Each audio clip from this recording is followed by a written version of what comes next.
President Bola Tinubu has directed immediate investigation to ascertain the allegation that the Minister of Humanitarian Affairs and Poverty Alleviation, Betta Edu, made payment of 585 million naira into a private account against Nigeria's financial laws.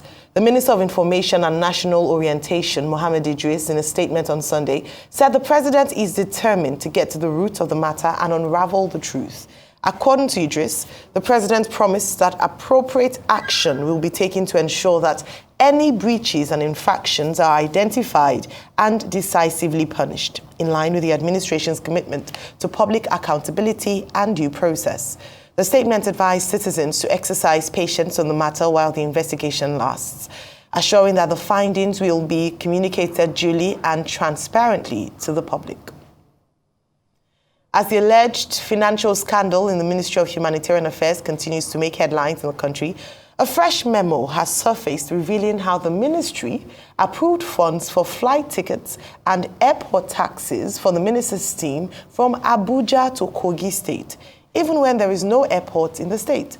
The breakdown of the disbursement of the funds show that 60 million naira was approved on November 6, 2023 for disbursement through the Director of Finance account, National Social Investment Agency, just 5 days before the November governorship election in Kogi State. The minister's advance team received 2,515,000 for DTA for 5 nights, local running at 30% of DTA for flight tickets and airport taxis. Each of the minister's advance team members received 200,000 naira for flight ticket and 20,000 naira for an airport taxi, amounting to 1.54 million naira. Minister of Humanitarian Affairs and Poverty Alleviation, Betta Edu, has revealed that plans to tarnish her image will amount to nothing. The minister's comment came after a document recently emerged showing that she allegedly disbursed 585,198,500 naira into a personal account. Despite the public outcry, Edu denied any wrongdoing in a post on X. The post reads, and I quote, "Integrity and accountability are our watchword. Under my watch in the Ministry of Humanitarian Affairs and Poverty Alleviation, no one will embezzle government funds as before. The plans to tarnish the image of this administration, my person, or the ministry will amount to nothing," end of quote, she stated. All right, Rufai, let's talk about this is a big blight on President Tinubu's administration. President Tinubu that came in, that he wanted to fight corruption. The humanitarian ministry has been dogged by many corruption allegations. Don't forget the former minister of this ministry is supposed to see the EFCC. She said she was unwell. We're still talking about that last week. Somebody also in the parastatal in the ministry in NCIPA was also suspended. Now we're having the case of Betta Edu.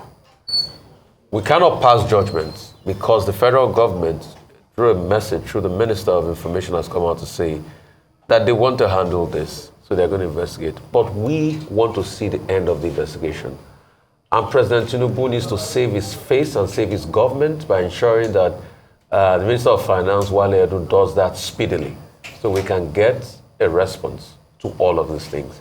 And if anybody is found wanting, the true course of the law shall take effect. But based on the allegations on ground, Federal Government Financial Regulations, Chapter 7, page 713 states,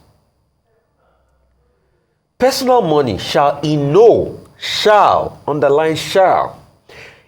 circumstance be paid into a government bank account, nor shall any public money be paid into private bank accounts. An officer who pays public money into a private account is deemed to have done so with fraudulent intention. Public, and there's a writer on the side that says public and personal money to be kept separate. While this matter broke, yes, we have heard from Betta Edu.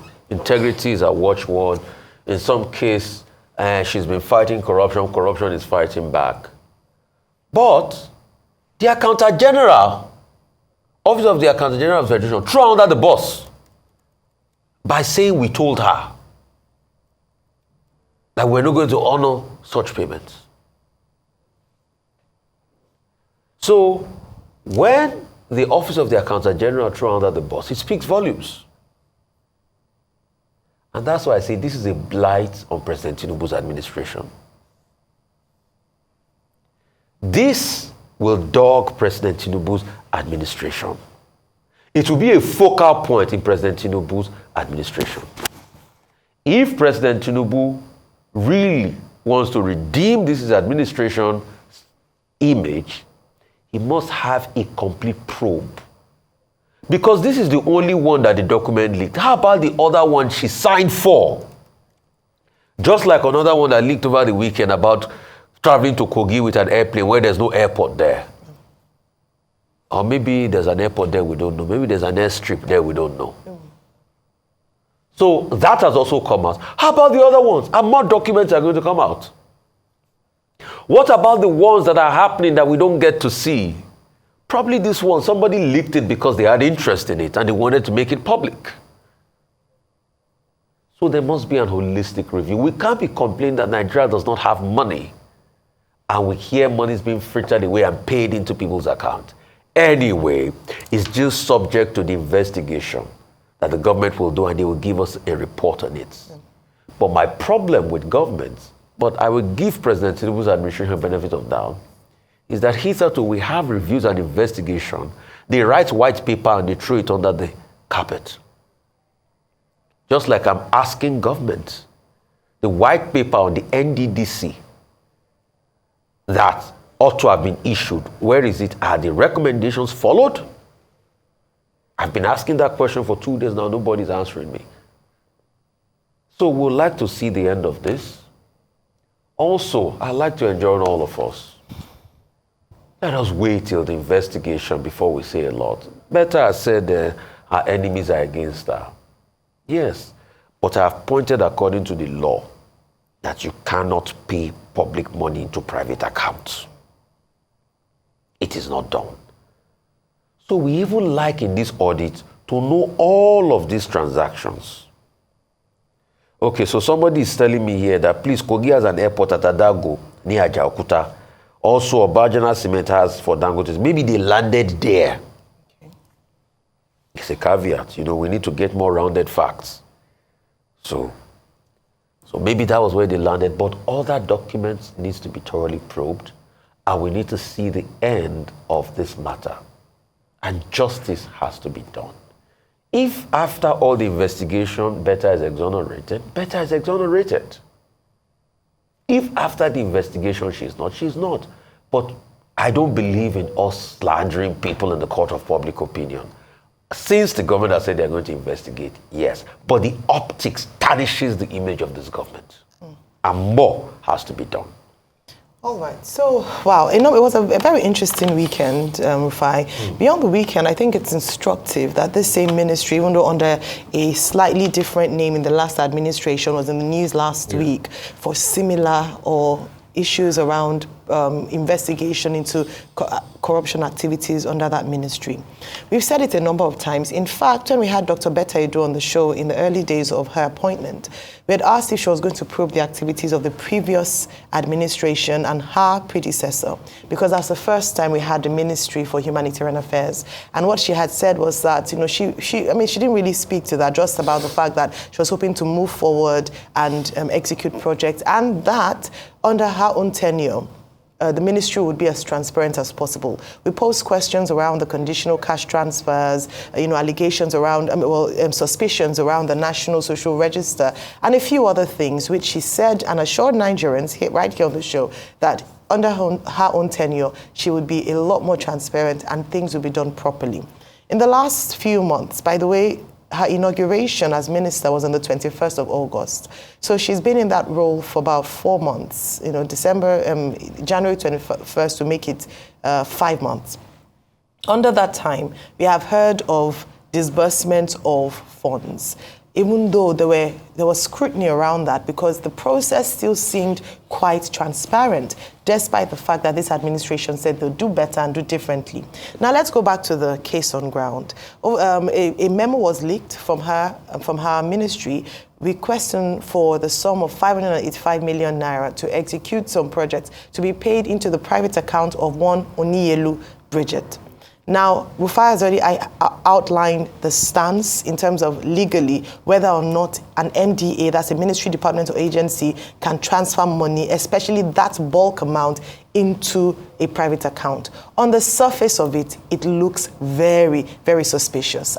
You would wonder why one individual was collecting money. Now, in her defense, her justification for this is that Onielu Bridget is the project accountant for the Grants for Vulnerable Groups, aka GVG, from the Department of Finance, and that it is legal, according to her media aid, in civil service for a staffer, the project accountant, to be paid and use the same funds legally and retire the same without receipts. I can understand when you're talking about petty cash, for instance, and your petty cash is paid and then you provide receipts afterwards. But it's very interesting. I would be very concerned to know that the government pays out sums of 585 million naira to a personal account and you remit receipts. I think that's very curious and suspicious. Now, this is where the investigation, as announced by the presidency or the president through his Minister for Information, has said that there'd be a robust and thorough investigation, because according to them, this government is built on the foundations of, transparency, integrity, and so they were going to investigate. Recall that there has been a spotlight on the ministers appointed by the president. He himself said during the New Year's speech that he was going to ensure that we're going to have quarterly reviews, and that's why he appointed a special advisor on policy coordination to ensure that ministers were able to deliver on their remit. And of course, if there were any infractions, it wasn't going to be the way it was in the past, and so there will be punitive measures served on any minister that was found erring. I'm hoping that this covers a ministry or a minister after investigation is found guilty of acts of corruption. Again, I must highlight and emphasize here that even though we have the memo out there, there's a magnifying glass on the details, until a full investigation has been instituted, is completed, and the report released, we cannot jump into crucifying the minister as yet. We can judge the case on the surface of it, but until the investigation is concluded, we must wait for a thorough investigation. And this is where we're calling the presidency and the president to act. It's the first time during this administration such infraction is said or is alleged to have happened. If in the case there's a thorough investigation, number one, who is Onielu Bridget? Why was she paid the money? Did the money get to her? Even though the Accountant General, Dr. Oluwatoyin Maiden, has said that, yes, she did receive the memo, but because it was against the processes of her ministry, of her agency, she refused to honor that memo.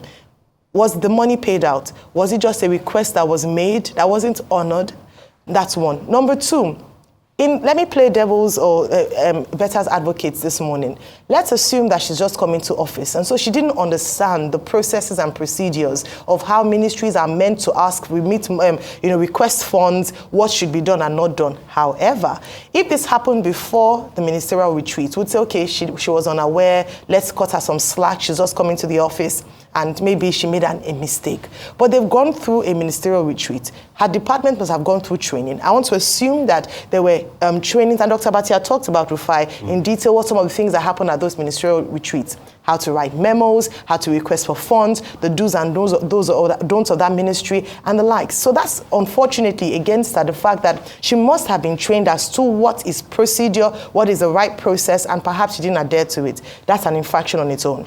Number two is the fact that she mentioned that, okay, let's assume that she wasn't aware of the details of the money that was being given. Maybe she just signed off. That in itself is an indictment, because the fact that you're not thorough as the head of a ministry to look at every line item to ensure that you plug holes, opportunities for corruption, is in itself a big indictment on that office. And so as many ways as you try to look at it to maybe, okay, let's make room for her here, room for that. It's very difficult. It's a very tight corner.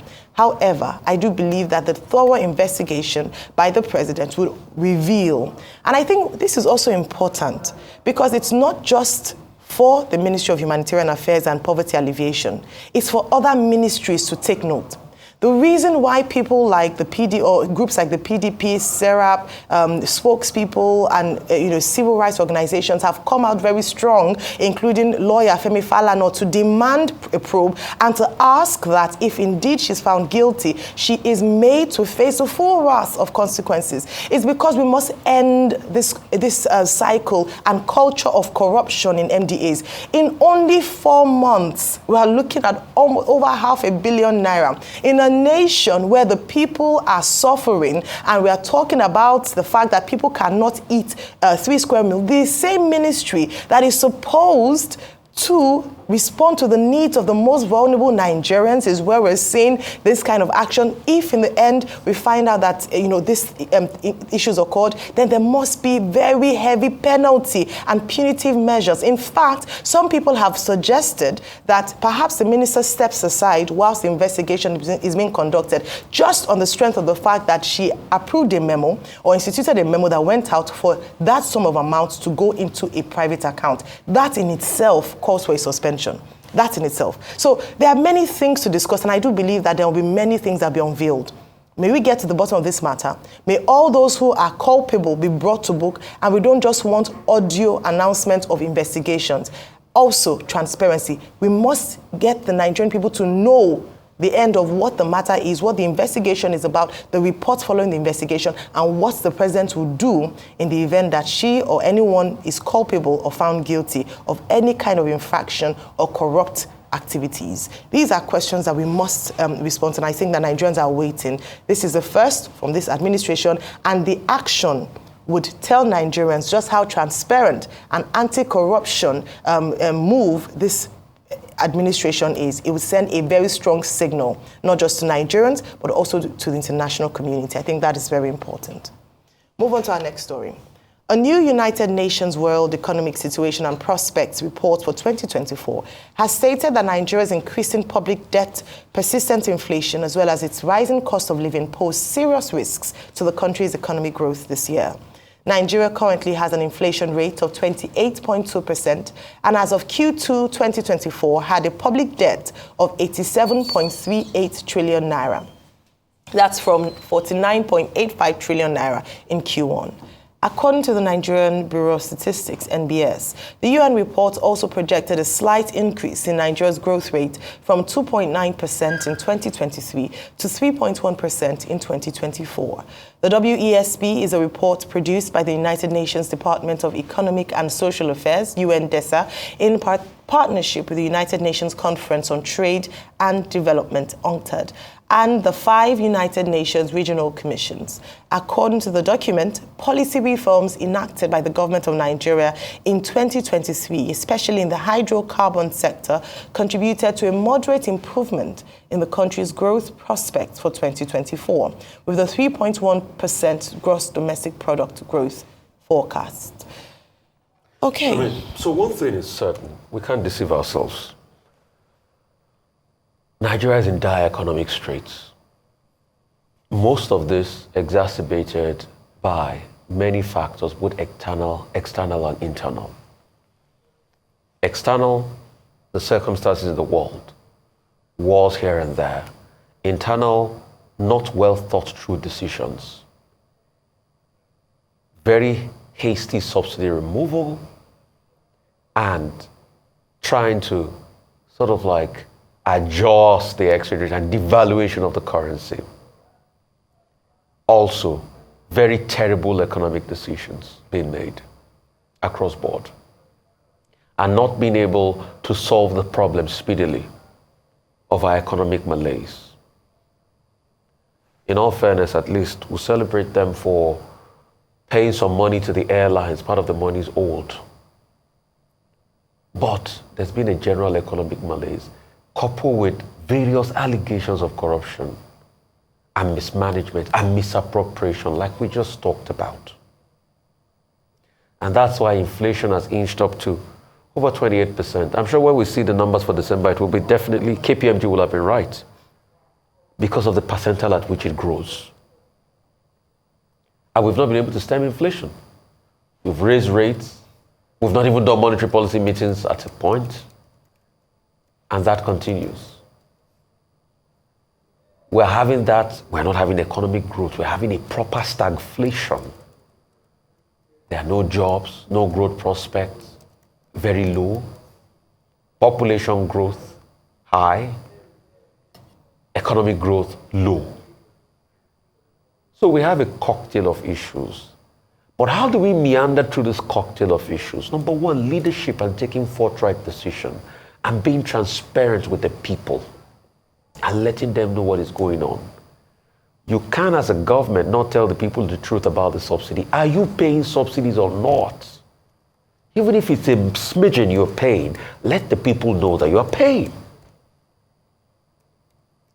Also, accountability in terms of government spending and governance. We all saw the amount allocated in the National Assembly. We're talking about a terrible economic situation. National Assembly lawmakers are buying SUVs for 160 million. Bob Marley sang a song. He says, "Them belly full and me hungry. An hungry man is an angry man." The National Assembly members are feeding fat. Them belly full, and the Nigerian people are hungry. You keep telling the people to cut their coat according to their cloth, but you are not taking those, you're not making those sacrifices. So we have a system where there is a need for leadership. What should President Tinubu do? Stimulate growth, helping a lot of the SMEs. How do you do that? Catering to sectors of the economy that need to be catered to, stopping government bureaucracy, opening the economy even more, tackling insecurity that can bring back investor confidence. I know all of these things might take a while, but if we do them speedily and the people see leadership, then they can follow it. And that's why this case of Better had better been investigated quickly. Because the same foreign investors that want to come to your country are watching things like this. And that's how they'll know if the government is serious or not. So there is nothing in this report that we do not know already. Inflation is a risk to 2024. We knew that. We knew the inflation was unbelievable. Although we knew that surge started from the last administration, but this administration, the decision it took, had biting implications of inflation. And we are still taking more debt. From 87 trillion now, we hear the debt is getting up to 100 trillion or even more than that. So we need to think deeply. And what will help this country is leadership. Get to work, Mr. President. This country is in your hands. It's a new year. So, I mean, it's no news that last year economically for Nigeria was quite tough. We had multiple problems, and that was one of the things that when the campaign season was on, a number of questions asked to potential leaders, understanding that the country was in dire straits when it came to the economy, and of course issues like security, which also ties into economy, and how the president would tackle these issues. Some of the things, I mean, we had the Naira redesign policy, which put a lot of pressure on availability of Naira, obviously causing scarcity. Then on a resumption of office, the president announced the removal of fuel subsidy, its attendant effect on the already terrible situation in terms of the living conditions and the quality and the rise in cost of living. And then we also had, of course, high unemployment rate, food inflation at over 30%. And from this report from the United Nations, they also highlighted the fact that investment or foreign investment was at an 11-year low, with a further decrease in Q3 of last year. And so these are some of the things that the current administration would have to grapple with. We've had a number of analysis around how we can come out of what has been an economic dungeon and at least begin to emerge. On the positive side from this report, I must mention that they said, according to this report, that some of the tough policy reforms have given Nigeria a GDP growth prospect, a better one, even though slight in terms of margin, but at least it's still good news in terms of a 3% GDP growth rate. the UN and World Bank, IMF have not hidden the fact that their stance when it comes to fuel subsidy removal and the fact that it's one of the indicators or one of the markers to strengthen the economy. They did, however, and I think we've emphasized this a number of times, talk about the fact that if fuel subsidy must be removed, then there must be safety nets provided to cushion the effect of the removal of fuel subsidy so that the citizens do not suffer severely. Now, this is where the criticism comes from, especially of the policy. Great, in terms of, there's no doubt about it, that it was criminal. There were a lot of issues around transparency and lack of corruption in terms of racketeering when it comes to subsidy. However, the case had always been, since the announcement of the removal, what the government plans or what their plan was to cushion the effect and provide a safety net so that at least people are still able to live a moderate quality of life until things stabilize a bit. The president has talked about a number of times, everyone coming to having to make sacrifices and the likes. However, when we hear issues like 585 million naira going into private accounts, then you wonder if this administration is putting their money where their mouth is, in terms of when you ask people to tighten their belts, then we must see that across all boards. So they're criticized, or at least when it comes to the area of safety net, cushioning the effects, that hasn't been well implemented. And that's probably why it's exacerbated the experience for many Nigerians in the area of the effect of fuel subsidy removal. When it comes to foreign investment, we've had a robust conversation around that. The UN didn't need to release a report to let us know that we've had quite a challenge in the area of foreign direct investment. And if you're going to look at shoring up, in terms of liquidity, especially for foreign exchange, we must look to foreign investment. And this is something that we have seen a consistent reduction over the years. We've looked at the areas that the government must take note of. Number one is security.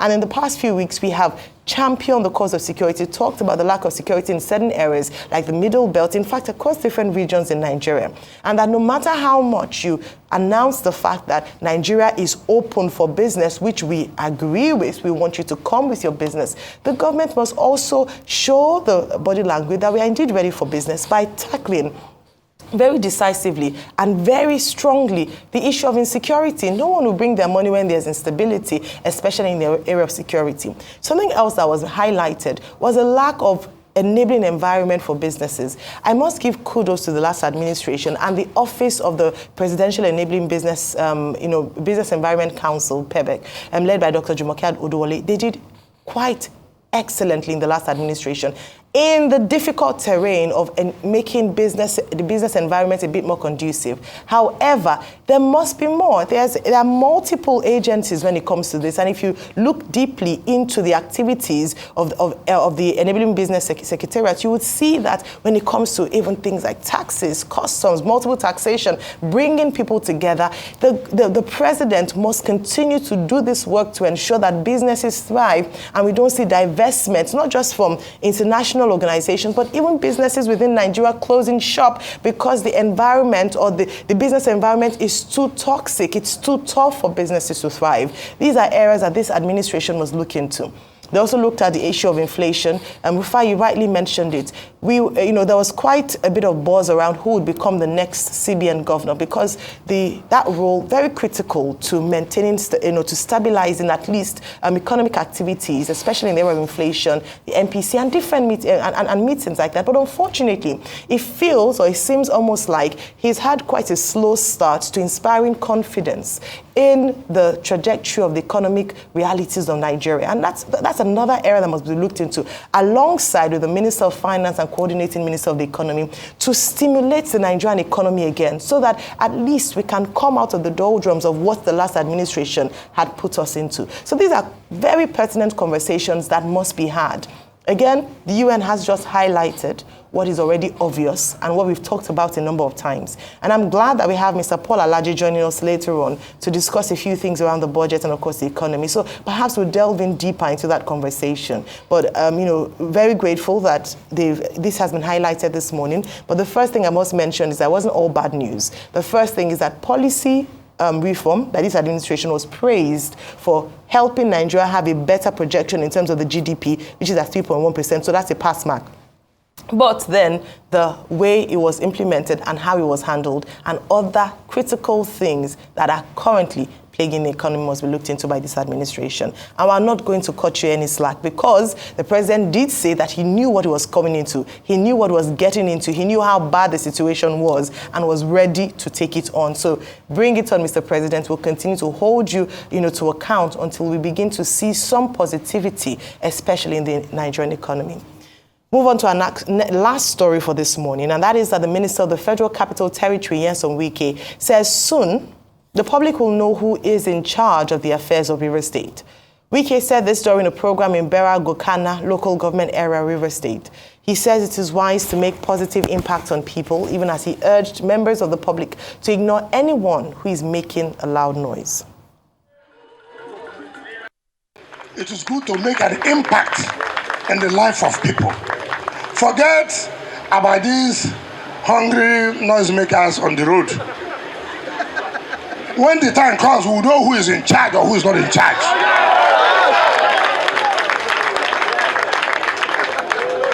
I don't know whether you understand what I say. There's a time for everything. There's a time to plant.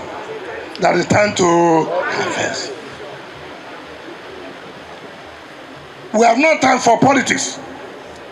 There's no time for anybody to say, I'm for this, I'm for that.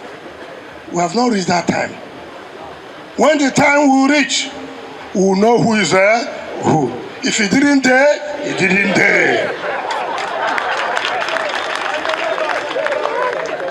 If you like, abuse me as you want. If you like, employ everybody in social media. Let me tell you, I've never bothered myself one day to know who is abusing me, who is not abusing me. When I go to work, I feel satisfied. I go back home. I ask those my friends, do we have good whiskey? Is there any good champagne? Let's go, boys, sit down. Let's enjoy our life. So, politics will come. We did not contest election based on social media. We contested election talking to the people listening to us and believing in us. My dear people of Gokana, particularly the Bera people, I don't play politics because you're in this party, you're in the other party, and then you avoid friendship. No. Party will come and go. Friendship will remain.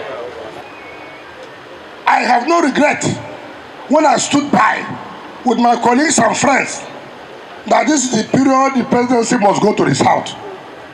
There was nothing I was not offered. I said no. Iyendeba. Now that you have taken, let these other people take. Right, Governor Wike is never out of the news. Is at least one thing we must talk about. The fact is that he always finds a way to be in the news. And don't be deceived by what he's saying. He's bothered about what they're saying about him. When people say it doesn't hurt me, it really hurts them. It's reverse psychology. I mean, we know that game being played. But some hard truths we need to tell Governor Wike this morning, and I hope he's listening to it. And I'd like to ask him a question. If Atiku Abubakar had made him a running mate, will he have continued with the G5 movement? And that's a question Governor Wike is not ready to answer. Because this was the same man that went through the PDP primaries. He said he was going to take and accept any result that comes out. It was going to work. And he was a prime favorite to nick the position of vice presidential running mate to Atiku Abubakar. Once that didn't happen, all hell was let loose.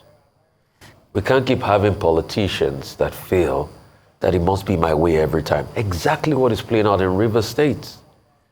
Yeah, he's saying you're going to know who is the true person in River State and all of that, politics. But why did he have to call President Tinubu to intervene? He will have sorted out Rivers in his own way. And they forced Fubara to sign a document against his own wish, we will call political suicide. So you see, the thing about politicians, number one, they think they're larger than life. They think it's all about them. But really, life is more than what they think all the time. This is a man that claims he's still a member of the party, PDP. but destroyed his party because things didn't go his way. And that's why I put that question to him. If he had been made the running mate of Atiku Abubakar in the election, will he have continued with the G5? Don't get me wrong. I know the arguments about presidency coming to the South, and we were in support of it. A lot of people felt it was the right argument because after 8 years of Muhammadu Buhari, it's just good for there to be a balance. But destroying your own party, going against the will of your own party, and now you're saying time will tell who calls the shots in Rivers State. But when there was a little skirmish, you had to take the president to intervene. We all saw the shenanigans that went on in the House. And that's the greatest question I've got to ask him this morning. He should answer that question. Because you see, and the people must not be deceived, that politicians only play politics when it suits them. But when it doesn't suit them, they go up in arms. So he has the right to say whatever he wants to say. He's tough. He's reaching out to his base. He's rallying to his base. But the thing about politics, they should also understand this. There are seasons in politics, just like there are seasons in life. And you should be careful. Because today, River State is topsy-turvy. Well, this is just a battle of who is, who has political might, political strength, political power, and in his words, who is in charge of politics in River State. I think it speaks quite a bit in terms of the character of both individuals involved in this. Governor Fubara, whatever his game plan is, has been consistent in saying that he was going to pursue peace, and his language and messaging, I would say, is quite right. It's quite good in terms of trying to, even though it might not be totally, it's still questionable, ensure that he's putting the people first or at the fore of his actions, saying that he was willing to make certain sacrifices for the good of the people of Rivers State. On the other hand, former Governor Wike is all about how his own structures, his own politics, who is in charge. It's very self-serving and unfortunately very self-centered. And so you see the way that politics is being played, and where you have talks like this, power talks like this, maybe not just to inspire the people who are watching, but to inspire himself. It reminds me, Rufai, of a boxing match, where before the boxing match, the both contenders come out and say that, I will finish him, I will kill him. The talk is more for themselves, more than for their opponents, just to give themselves some form of self-confidence, which I believe was part of what he had done. This happened over the weekend when he went to visit, one of the APC chieftains in River State. So it means that he's moving in and out quite freely. Some people have suggested that Governor Fubara should run him out of town and show indeed who is calling the shots.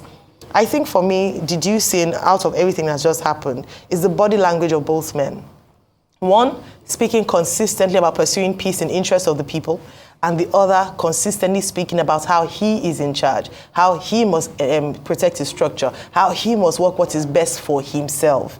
At the end of the day, Nigerians will make their decision, or Rivers people will decide who out of the two men they would want to be in charge, as former Governor Wike had mentioned. We had said it a number of times that we don't think the Rivers State issue has come to an end by any means. It's just a series, the end of one series. We're unfolding the next series, perhaps, because he has gone into Governor Fubara's turf and almost challenged him to come back into the ring to decide who is in charge in River State. The drama continues.